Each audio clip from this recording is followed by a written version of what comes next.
Autistic people have physical tells that indicate when we're starting to getting stressed out.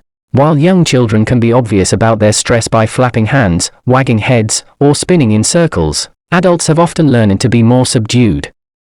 Some people will tap their feet or will begin to pace back and forth.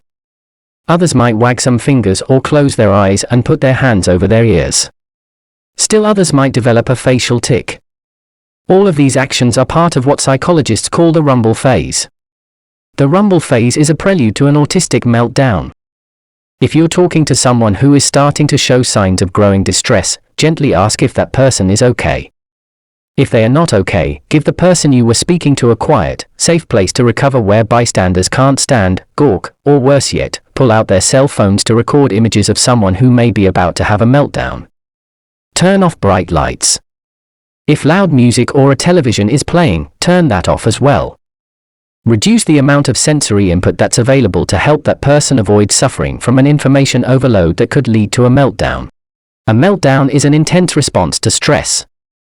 It happens when someone with ASD becomes overwhelmed by ongoing events to the point where they temporarily lose control of their behavior.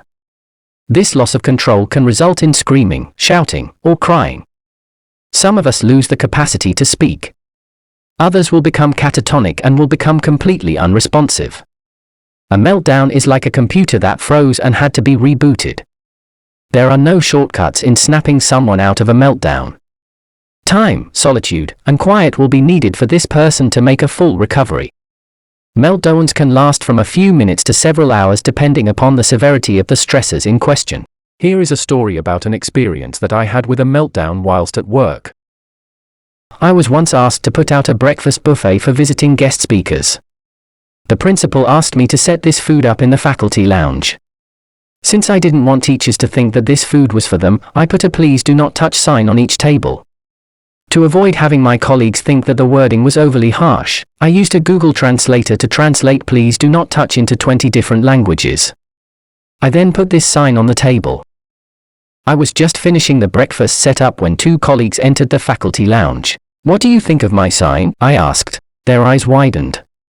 "How dare you suggest that we would ever steal food?" screamed one of my colleagues. "I have never been so offended," growled the second colleague. I looked at the sign. I didn't see anything wrong with it. "Why are you screaming at me?" I asked. "Don't you know?" came the reply. The fact of the matter was that I didn't know, which was why I had raised the question. When I tried to speak further, I found that their anger had pushed me through the rumble stage and into a meltdown. I was literally speechless. I fled from the faculty lounge, returned to the culinary kitchen, shut and locked the doors, turned out the lights, and found a corner in the kitchen. After sitting down with my knees drawn up to my chest, I wrapped my arms around my knees, and began rocking myself back and forth while I cried with frustration over my inability to understand what I had done to anger my colleagues. It took me about an hour to recover. It's fortunate that I didn't have a first period class. After recovering, I emailed an apology to my colleagues. I explained that I had thought that the sign was amusing since it had said, "Do not touch," in 20 different languages. Within minutes I received a reply. Both teachers had thought that I had been accusing them of trying to steal food. They hadn't realized that I had thought that the use of foreign words was amusing. Each person said that they were sorry for having gotten so angry.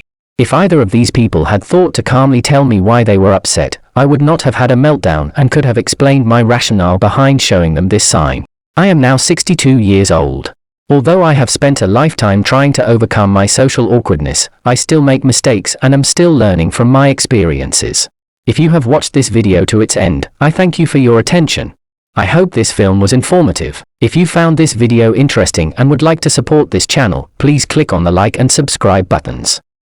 If you have thoughts regarding other topics that I could address in a future video, please feel free to add your suggestions to the comments below.